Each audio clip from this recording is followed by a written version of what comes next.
ang pinakalumang may petsang pagpipinta ng Marian sa Pilipinas ay permanenteng nakadampana sa Diocesan Shrine ng Our Lady of Solitude ng Portabaga, Parokya ni San Roque sa Cavite City.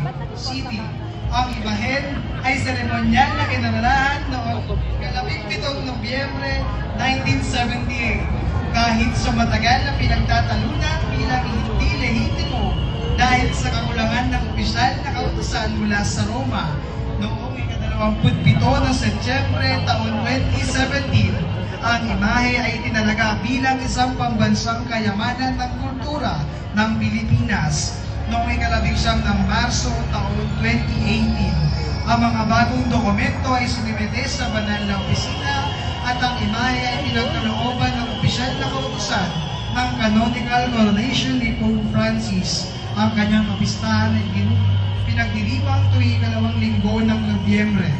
Ang imahe ay mula sa Diocesan Shrine of Our Lady of Solitude of Portabaga, Parokya ni San Roque kasama ang Cofradia de Nuestra Señora de la Soledad de Portabaga. Nuestra Señora de la Soledad de Portabaga, ipanalangin mo kami.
Maria, Madre di Grazia, Madre de Piedad y Misericordia, defendenos, oh Señor, y amparanos, ahora y en la hora de nuestra muerte. Amén.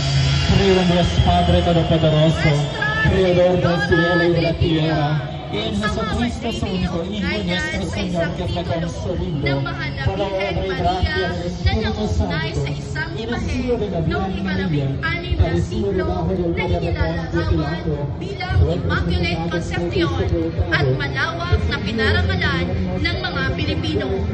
Ang kahoy na Black Madonna